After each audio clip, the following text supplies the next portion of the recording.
बिस्मिल्लाहिर्रहमानिर्रहीम। अस्सलामुअलैकुम dear students, मैं हूं हबीबुल्लाह कमर और आप देख रहे हैं the ITeducation.com YouTube channel. Dear student, आज CS401 असेंबली प्रोग्रामिंग लैंग्वेज के फाइनल टर्म के हवाले से हम चैप्टर नंबर 9 स्टार्ट करेंगे। लास्ट लेक्चर में हमने इंटरप्ट्स की बात की थी और सॉफ्टवेयर इंटरप्ट्स की बात की थी। आज हम रियल टाइम इंटरप्ट्स और हार्डवेयर इंटरफेसिंग के बारे में देखेंगे कि इंटरप्ट्स जो हार्डवेयर इंटरप्ट्स होते हैं ये किस तरह से हैंडल किए जाते हैं। हार्डवेयर इंटरप्ट्स जो हमारे पास होते हैं ना, हमने लास्ट टाइम बात की थी कि सीपीयू से बाहर जो भी इवेंट अक्कर होता है ना, जो सीपीयू तक पहुंचता है और सीपीयू अपनी रूटीन की जो प्रोसेसिंग है उसे स्टॉप करने पे मजबूर हो जाता है, तो उसे हमने इंटरप्ट का नाम दिया था। और हमने ये कहा था कि दो किस्म के इंटरप्ट्स होते हैं, हार्डवेयर और सॉफ्टवेयर। तो आज हम हार्डवेयर इंटरप्ट के बारे में पढ़ेंगे। The same mechanism as discussed in the previous chapter is used for real interrupts. जिस तरह सॉफ्टवेयर इंटरप्ट्स को हमने प्रोग्रामेबल इंटरप्ट्स कहा था, तो इसी तरह हार्डवेयर इंटरप्ट्स को हम रियल इंटरप्ट्स भी कहते हैं। इसकी हैंडलिंग कैसे होती है, कौन इसे जनरेट करता है और कौन कौन सी असेंबली लैंग्वेज की इंस्ट्रक्शंस हैं जिनकी मदद से हम इसे जो है ना वो हैंडल करते हैं, ये चीज़ें आज हम डिस्कस करेंगे। सबसे जो पहली चीज़ है कि इसको इंटरफेस करने के लिए प्रोसेसर के पास ना एक इंट पिन होती है। इंट पिन, यहाँ पे जो पिन का मतलब है ना, पिन का मतलब ये नहीं है कि वहाँ कोई सुई या कुछ इस तरह का होगा। मुराद है कि एक फ्लैग रजिस्टर होता है जिसे इंटरप्ट फ्लैग कहते हैं। उसके थ्रू जो है वो एक्सटर्नल हार्डवेयर जो है ना वो इंटरप्ट को जनरेट करता है। एक्सटर्नल हार्डवेयर कौन कौन से हैं जी? देखें, कीबोर्ड भी है, इसी तरह हार्ड डिस्क है, इसी तरह फ्लॉपी डिस्क है, साउंड कार्ड है। जितने भी पेरिफेरल्स आपके कंप्यूटर के साथ अटैच हैं ये सारे हार्डवेयर हैं। जब ये तवज्जो चाहते हैं, जब ये इंटरप्ट करना चाहते हैं सीपीयू को, प्रोसेसर को, तो उस वक्त जो है ना ये एक इंटरप्ट भेजते हैं। तो उस इंटरप्ट को आई इंट पिन जो है वो सीपीयू का रिसीव करता है। अब ये किस तरह भेजते हैं, इनका मैकेनिज्म क्या है? जी हाँ जी, अब ठीक है। अब ये इंटरप्ट कैसे भेजते हैं, इसके लिए जो पहली चीज हमने सीखनी है वो है program interrupt counter. There are many devices generating interrupts and there is only one pin. Pin एक है, आप देखें, यानी एक पिन का मतलब क्या है कि एक डिवाइस जो है ना वो इंटरप्ट भेज सकता है, लेकिन डिवाइसेस हमारे पास ज़्यादा हैं। मैंने जैसे कि ये लिस्ट बताई, तो मैकेनिज्म जो यहाँ पर फॉलो किया जाता है वो टेक्निकल तरीकाकार क्या है कि एक प्रोग्रामेबल इंटरप्ट कंट्रोलर जो है ना ये होता है हार्डवेयर और सीपीयू की इंट पिन के दरमियान। ठीक है, यानी जो इंट पिन है उसके और इसके दरमियान एक पीआईसी मौजूद है। ये एक नया मैकेनिज्म है जो कि 1 बाइट का होता है। अगर ये 1 बाइट का है तो इसका मतलब क्या हुआ कि कितने इंटरप्ट्स ये हैंडल कर सकता है? ये 8 इंटरप्ट्स हैंडल कर सकता है, क्योंकि 0 से लेकर 7 तक इसकी बिट्स होंगी। आगे तो एक बिट को इसने भेजना होता है।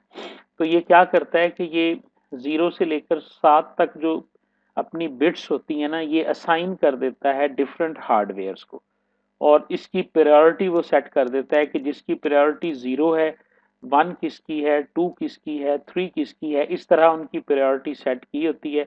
तो हाई प्रायोरिटी वाला इंटरप्ट जो है वो पहले सेंड किया जाता है प्रोसेसर को, और जो लो प्रायोरिटी वाला इंटरप्ट होता है वो बाद में सेंड किया जाता है। और ये बाकायदा नंबर्स जो हैं ये असाइन कर दिए जाते हैं। अब ये बात तो समझ में आ गई होगी कि सीपीयू के पास एक इंट पिन है और जो हार्डवेयर भेजना चाहते हैं इनके और उस इंट पिन के दरमियान, चूंकि वहां पे एक है, भेजने वाले ज्यादा हैं, तो दरमियान में एक प्रोग्राम इंटरप्ट कंट्रोलर है जो कि 8 बिट्स पर मुश्तमिल है। और उस 8 बिट्स को उसने प्रायोरिटीज दी हुई हैं 0 1 2 3 4। तो इस तरह सारे, अगर एक वक्त में 4 हार्डवेयर भी अगर इंटरप्ट्स को सेंड करते हैं तो वो चारों पीआईसी के पास जाएंगे और पीआईसी उसमें से उस इंटरप्ट को आगे भेजेगा जिसकी प्रायोरिटी जो है वो ज्यादा होगी। दूसरी बात यह है कि कुछ जगह पे जैसे IBM XT जो कंप्यूटर है इसके अंदर PIC 2 बाइट का भी होता है, यानी अगर ये 2 बाइट का है तो फिर इसका मतलब है 16 PITB इंटरप्ट सोर्सेज जो है ना वो जनरेट हो सकते हैं। और एक स्पेशल कैस्केडिंग स्ट्रक्चर भी इसमें इंट्रोड्यूस करवाया जाता है, मास्टर एंड स्लेव का, इस तरह करके भी अरेंजमेंट की जाती है। अब आ गई बात जो हार्डवेयर हैं उनके पास। अब हमारे पास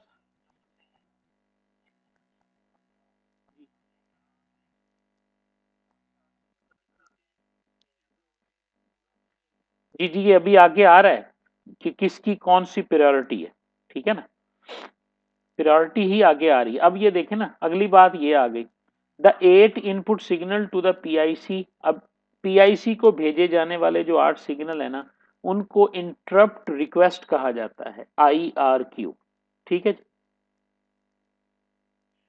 और वो IRQ कितने हो गए, अगर 8 बिट का है तो IRQ 0 से लेकर IRQ 7 तक हो गए, ठीक हो गया। जी जी अच्छा, अब IRQ 0 से लेकर IRQ 7 हो गया। और अब आप देखें IRQ 0 जो है ये टाइमर डिवाइस के लिए है, ठीक है, CPU क्लॉक के लिए है। और इसी तरह IRQ 0 की सबसे ज्यादा प्रायोरिटी है। IRQ 1 जो है ये कीबोर्ड के लिए है, दूसरी प्रायोरिटी कीबोर्ड की हो गई। IRQ 2 जो है ये कैस्केडिंग इंटरप्ट है जो कि आउटपुट के साथ कनेक्टेड है। IRQ3 इसी तरह सीरियल पोर्ट के साथ कनेक्टेड है। IRQ4 जो है वो COM1 पोर्ट के साथ है। IRQ5 साउंड कार्ड के साथ है। और ये इसी तरह जो है ना वो 7 तक जो है ना वो वैल्यू सेट है, जैसे 7 जो है ये पैरेलल पोर्ट के साथ है और 6 जो है ये फ्लॉपी डिस्क ड्राइव के साथ है। ये मतलब पुराने सिस्टम्स के हवाले से ये एलोकेशन जो है ना वो यहाँ पे लिखी हुई है। ज़ाहिर है अब ऑपरेटिंग सिस्टम भी बदल गए हैं, डिवाइसेस भी बदल गए हैं, तो ये तरतीब जो है ना वो बल्कि अब तो 16 है। 20 साल पहले जब मैं देखा था तो उस वक्त 16 बिट के थे, तो अब तो ये इस IRQ जो है ना वो ज़्यादा और बेहतर तरीके से होंगे। अब ये लिस्ट भी हमें मिल गई, कीबोर्ड का इंटरप्ट रिक्वेस्ट क्या है, पैरेलल पोर्ट का क्या है, एक तो हमने ये याद करने। उसके बाद हर जो अब अगला मैकेनिज्म क्या है, अब अगला मैकेनिज्म जो हमने याद किया ये हमें पता चल गया, इंटरप्ट रिक्वेस्ट के नंबर्स का भी पता चल गया, PIC के रोल का भी पता चल गया, इंट पिन के रोल का भी पता चल गया। अब ये हो गया, हम पढ़ के आए हैं सॉफ्टवेयर इंटरप्ट के अंदर कि एक टेबल इंटरप्ट सर्विस वेक्टर, एक वेक्टर टेबल पड़ा हुआ है जो ऑपरेटिंग सिस्टम जिसको मैनेज करता है। जब यहाँ से इंटरप्ट जनरेट होता है तो उस नंबर के अगेंस्ट इंटरप्ट सर्विस रूटीन को एग्जीक्यूट करता है CPU। जो काम वो कर रहा होता है उसे वो रोक देता है और उस इंटरप्ट सर्विस रूटीन को उसने टेबल में से देख के चलाना होता है। ये बात तो मेरा ख्याल है अभी आपको याद होगी। तो अब देखो इधर से इंटरप्ट रिक्वेस्ट कौन सी जाएगी और उधर से कौन सा इंटरप्ट जो है वो एग्जीक्यूट करेगा। इस प्रोसेस को कहते हैं IRQ मैप करना, ठीक है जी।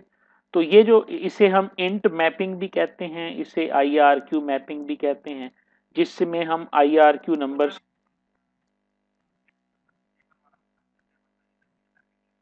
सुने ना जरा, जो सॉफ्टवेयर इंटरप्ट्स थे ना उसमें तो हम जनरेट ही int1 int2 int3 करते थे ना। इंटरप्ट सर्विस वेक्टर में टेबल में भला क्या पड़ा हुआ है, int1 के आगे ये है, int2 के आगे ये है, int3 के आगे ये है। अच्छा, रियल इंटरप्ट्स में क्या आ रहा है, IRQ0 आ रहा है। अब IRQ0 कौन से इंट नंबर को रिप्रेजेंट करता है, ठीक है ना, this is called IRQ to int mapping. पहले IRQ रिक्वेस्ट को इंट नंबर असाइन किया जाएगा, फिर IVT यानी इंटरप्ट वेक्टर टेबल में से मुतालिका जो इंटरप्ट है उसको एग्जीक्यूट किया जाएगा ना। हाँ, तो ये जो मैपिंग है तो इसकी भी एक स्पेसिफिक मैपिंग है जी, IRQ 0 से लेकर 7 तक रिक्वेस्ट है और इंटरप्ट्स जो मैपिंग हुई हुई है वो है 8 से लेकर F तक।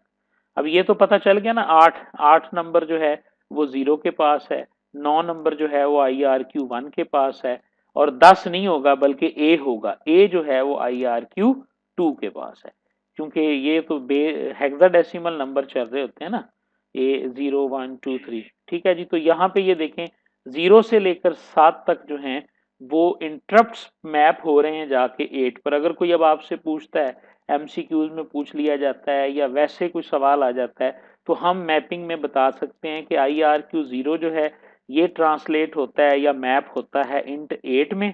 ठीक है, IRQ1 जो है ये मैप होता है इंट 9 के अंदर जाके। ठीक है, इसी तरह ये मैपिंग जो है ना ये चलती रहती है, और प्रोग्राम इंटरप्ट कंट्रोलर जो होता है ना वो इस तरह से मैपिंग करके तो उसे हैंडल करता है। ये साइकिल समझ में आ गया ना आपको कि हम अब हम देखें कहाँ पे पहुंच गए हैं। हमारे जितने भी हार्डवेयर हैं उनके पास अपने अपने IRQ रिक्वेस्ट नंबर हैं। वो अपने IRQ रिक्वेस्ट से जो है ना वो रिक्वेस्ट जनरेट करते हैं, इंटरप्ट रिक्वेस्ट जनरेट करते हैं, वो PIC के पास चली जाती है। PIC के पास प्रायोरिटी लिस्ट मौजूद है, वो प्रायोरिटी लिस्ट के हिसाब से इंट पिन जो है, इंट पिन प्रोसेसर की है, उसको इंट पिन वो ऑन करता है। अगर वहां पे प्रोसेसर क्या करता है कि वो नंबर रिसीव करता है उसका इंटरप्ट का, और वो नंबरिंग भी हमने पढ़ ली कि IRQ0 जो है ये इंट 8 को जनरेट करेगा, और वो IVT उससे आगे वो सॉफ्टवेयर वाला प्रोसेस शुरू हो जाता है। और वो सॉफ्टवेयर वाला प्रोसेस क्या है कि वो जनाब इंटरप्ट सर्विस वेक्टर में जाता है, वहां से वो देखता है कौन सी इंटरप्ट सर्विस रूटीन मैंने एग्जीक्यूट करनी। ठीक है जी, यहां तक बात की समझ आ गई है? ओके जी, अब होता क्या है? अब ये होता है कि जब एक इंटरप्ट गया और वो सर्विस हो गया, सर्विस होने से मुराद क्या है कि वो एग्जीक्यूट हो गया, सीपीयू ने उसको एंटरटेन कर दिया, उसको देखा, देख के जो करना था कर दिया। अब जो वो उसे फिनिश करता है ना तो उसने दोबारा PIC को इन्फॉर्म करना होता है कि भी मैंने ये इंटरप्ट जो है ना इसको हैंडल कर ली है, इंटरप्ट हैंडल हो गई है। इंटरप्ट हैंडल होने से मुराद भी यही है कि इंटरप्ट को सर्विस कर दिया गया। तो अब अगर तुम्हारे पास कोई लोअर प्रायोरिटी वाली इंटरप्ट पड़ी है तो तुम उसे भेज दो। ठीक है जी, तो सीपीयू जिस सिग्नल की मदद से इंटरप्ट प्रोग्राम इंटरप्ट कंट्रोलर को बताता है उसे हम एंड ऑफ इंटरप्ट सिग्नल कहते हैं, EOI सिग्नल। ठीक है, और सीपीयू जिसकी मदद से IO सिग्नल भेजता है उसे हम IO पोर्ट कहते हैं। अब यहां पर ये मैकेनिज्म आ गया कि एक नई चीज हमारे सामने आ गई कि सीपीयू जो है, प्रोसेसर जो है ना, वो एंड ऑफ इंटरप्ट सिग्नल जो भेजता है या वो PIC से जो राब्ता करता है ना उसके लिए वो एक नई चीज यूज करता है। नया कॉन्सेप्ट है IO पोर्ट्स। ठीक है जी, तो ये IO पोर्ट्स क्या हैं इसको अब हम देखते हैं। तो IO पोर्ट्स ये कम्युनिकेटिंग चैनल्स हैं, फर्ज कर लें ये कम्युनिकेटर चैनल्स हैं। हम तो समझते हैं ना IO पोर्ट जो सीपीयू के पीछे वो खाने बने हुए हैं जहां हम माउस लगाते हैं, ठीक, वो हार्डवेयर इंटरफेस है उनका। ठीक है, लेकिन प्रोग्रामिंग के अंदर, ऑपरेटिंग सिस्टम के अंदर, आपने नेटवर्क के बारे में थोड़ा बहुत पढ़ा होगा। जब हम नेटवर्क की प्रोग्रामिंग करते हैं तो सॉकेट प्रोग्रामिंग के अंदर हम पोर्ट नहीं क्रिएट करते। अगर आपने CS610 पढ़ा हुआ है या से मतलब 601 नेटवर्क की जो प्रोग्रामिंग होती है ना C# वगैरह की, तो उसमें ना हम पोर्ट क्रिएट करते हैं। अब वो जो पोर्ट होती है ना वो सॉफ्टवेयर वर्जन में पोर्ट क्रिएट हो रही होती है। बिल्कुल इसी तरह सीपीयू के अंदर ऑपरेटिंग सिस्टम और ये सारी चीजों में IO पोर्ट्स होती हैं जो कि मेमोरी के अंदर मैनेज हो रही होती है ना। तो सीपीयू जो है वो उन IO पोर्ट्स के जरिए अपने तमाम पेरिफेरल डिवाइसेस के साथ जो है ना वो कम्युनिकेट कर रहा होता है। और इस IO पोर्ट के अंदर दो ही पॉसिबल ऑपरेशंस परफॉर्म करता है वो, या वो किसी पेरिफेरल से रीड करता है या वो किसी पेरिफेरल को राइट करता है। अगर वो रीड करता है तो जाहिर है वो रीड सिग्नल भेजेगा, अगर वो राइट करता है उसके ऊपर, जैसे आउटपुट डिवाइस है तो राइट करेगा, अगर वो इनपुट डिवाइस है तो उससे वो रीड करेगा। और अगर कोई ऐसा डिवाइस है कि जो इनपुट भी है और आउटपुट भी है तो फिर दोनों तरीकों से जो है ना वो उसे हैंडल कर रहा होगा। ठीक है जी, तो ये बेसिकली एक डिफरेंट कॉन्सेप्ट है कि किस तरह एक ये हार्डवेयर, ये कंप्यूटर आर्किटेक्चर के अंदर आप पढ़ेंगे या आपने पढ़ा होगा। ठीक है, कि किस तरह एक इनपुट आउटपुट सिस्टम जो है वो इनपुट आउटपुट पोर्ट के जरिए सीपीयू के साथ राब्ता करता है और सीपीयू के साथ जो है ना वो कम्युनिकेशन जो है ना वो कर रहा होता है। ठीक है, तो वो जो बाज जगह पे तो बाकायदा ये मेमोरी मैप्ड इनपुट दो तरीकों से जो है ना ऑपरेटिंग सिस्टम मैनेज कर रहा होता है सीपीयू के पेरिफेरल्स के साथ कम्युनिकेशन। एक आइसोलेटेड इनपुट आउटपुट होती है और एक मेमोरी मैप्ड इनपुट आउटपुट होती है। बहरहाल हमारा ये टॉपिक नहीं है, हम बात कर रहे हैं सिर्फ इनपुट और आउटपुट पोर्ट को समझने की। ठीक है जी। इनपुट आउटपुट पोर्ट जो होती है ये 16 बिट होती है। ठीक है। और इसका मतलब ये हुआ कि 2 की ताकत 16, तो 65,536 पोर्ट्स जो है ना तकरीबन क्रिएट हो सकती हैं। और ये पोर्ट्स जो होती हैं ये भी असाइंड होती हैं, ये भी असाइंड है। जिस तरह IRQ असाइंड थी ना, तो वो देखें किस तरह से असाइंड है। यहाँ पे डिफरेंट किस्म के मतलब DMA को, डायरेक्ट मेमोरी एक्सेस को, साउंड कार्ड को, नेटवर्क कार्ड को किस हवाले से ये हैंडल की हुई हैं। असेंबली लैंग्वेज जो है वो जो इन और आउट वाली हम बात कर रहे थे, तो ये इन इंस्ट्रक्शन के जरिए और आउट इंस्ट्रक्शन के जरिए रीड और राइट ऑपरेशंस को असेंबली लैंग्वेज में एक असेंबली प्रोग्रामर जो है वो हैंडल करता है। इन एंड आउट इंस्ट्रक्शंस जो होती हैं ये बाइट फॉर्मेट में होती हैं। अब हम स्पेसिफिकली आ गए हैं कि अगर मैं डायरेक्ट लेके आता ना कि इन इंस्ट्रक्शन ये करती है, आउट ये करती है, तो अब आप देखें इन और आउट को समझाने के लिए लाजमी है कि हमें आईओ पोर्ट को पढ़ना पड़ता है। हम आईओ पोर्ट की बात करते तो तभी हमें समझ आनी थी कि इन और आउट जो है ना वो क्या करती है। ठीक है जी। तो अब आप देखें इन इंस्ट्रक्शन जो है ना ये उसी तरह ही वो मतलब कल भी शायद मैंने आपको बताया था कि ये 8 बिट में अगर हम यूज करें तो बाइट फॉर्म में यूज होगी, और अगर 16 बिट में यूज करेंगे तो ये वर्ड फॉर्म में होगी। बाइट फॉर्म का मतलब है AL, यानी ये देखें लोअर बाइट को आपने यूज किया। अगर आप वर्ड फॉर्म में करेंगे तो फिर इसका मतलब है आपने AX को यूज किया। क्योंकि हमारा जो रजिस्टर है इंटेल आर्किटेक्चर का, उस आर्किटेक्चर में जो हमारा AX BX CX रजिस्टर है वो 16 बाइट का है, 16 बिट्स का है, यानी 2 बाइट का है। लेकिन उसमें ये ऑप्शन मौजूद है कि आप उसके लोअर बाइट और हायर बाइट को भी एक्सेस कर सकते हैं।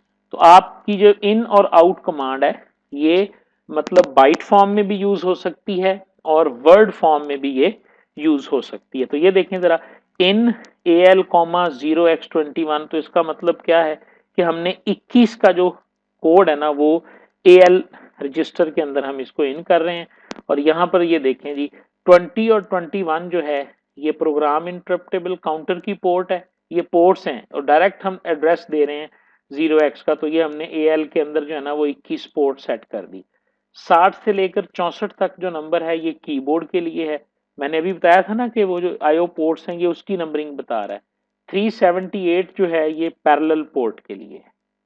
ठीक है जी। ये बता रहा है नीचे PIC पोर्ट के लिए 20 और 21 है, और इसी तरह इनके जरिए जो है ना वो हम यूज कर सकते हैं। और ये पोर्ट्स के जो नंबर हैं, अब अगली टास्क हमारी यही है कि हमने इस इन पोर्ट्स के नंबर्स को जो है ना वो याद करना होगा। ठीक है जी। चले, अब ये छोटा सा एक प्रोग्राम है, ये नॉलेज के लिए मैं बता देता हूँ आपको। बड़ा इंटरेस्टिंग है, जब मैंने भी असेंबली लैंग्वेज को पढ़ा था तो मुझे भी ये बड़ा इंटरेस्टिंग लगा था। अब ये जो प्रोग्राम है ना जी, अगर ये हम एग्जीक्यूट कर दें ना तो आपका सिस्टम जो है ना उसका वो गूंगा बहरा हो जाता है और वो किसी भी किस्म की इनपुट लेने से खत्म, कोई कीबोर्ड से उसे इनपुट नहीं दी जा सकती। ठीक है। माउस उसका चलेगा लेकिन कीबोर्ड उसका बंद हो जाएगा, क्योंकि कीबोर्ड की जो इंटरप्ट है ना उसकी जो इंट बिट होती है ना, इंटरप्ट बिट जो होती है उसको हम 1 की बजाय 0 कर देते हैं। तो ये छोटा सा एक प्रोग्राम है। इसी तरह मतलब जो है ना वो, यानी सर जब पढ़ा रहे थे तो वो बता रहे थे कि ये देखें जी एक एक 4 लाइनों के 5 लाइनों के कोड के जरिए हम आपके कंप्यूटर में हर किस्म का जो की स्ट्रोक है उसे बंद कर सकते हैं। बिल्कुल इसी तरह असेंबली लैंग्वेज की ये पावर है कि एक बिट के जरिए जो है वो आप मिसाइल्स को भी लॉन्च कर सकते हैं और पता नहीं क्या कुछ कर सकते हैं। ठीक है ना, क्योंकि ये सिस्टम प्रोग्रामिंग के लिए यूज होती है। खैर अब तो तकरीबन हर लैंग्वेज ही, बेशक वो हाई लेवल लैंग्वेज इतनी कैपेसिटेटिव आ गई हैं, पाइथन है या मैटलैब है, कि हमें असेंबली की ज़रूरत ही फील नहीं होती। यानी अब हम C++ में वो सारी कोडिंग लिख सकते हैं जो हम असेंबली में लिखा करते थे ना। यानी IC की कोडिंग अब C++ में हो जाती है। ठीक है। जावा का प्रोग्राम जो है पूरे का पूरा लिख के आप किसी भी IC में हैंडल करें तो वो ऑपरेटिंग सिस्टम बन जाता है पूरे का पूरा ना। बहरहाल ये तो उस हवाले से ये बातें हैं। ठीक है जी। तो यहाँ तक अब हम समझ लेंगे जी। कीबोर्ड कंट्रोलर सिंपल डेफिनेशन है जी। मुदस्सर ये आपने थोड़ा सा इसको खुद करना है। मैं इंशाल्लाह आपको जो स्टार्ट करवाऊंगा ना नेक्स्ट नेक्स्ट जो हमारा सेशन होगा वो हम इंटरप्ट चेनिंग के से पढ़ेंगे जी। ठीक है।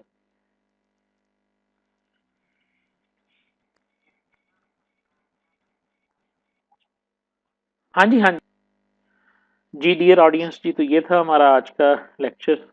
आप सबको पता है जी, मैं ऑनलाइन टीच करता हूँ, ट्यूशन पढ़ाता हूँ, तो वो जो मेरे सेशन होते हैं उनको मैं रिकॉर्ड कर लेता हूँ और रिकॉर्ड करके आप लोगों के साथ उनको शेयर कर देता हूँ। थैंक यू वेरी मच जी, बहुत शुक्रिया जी। अल्लाह हाफिज़।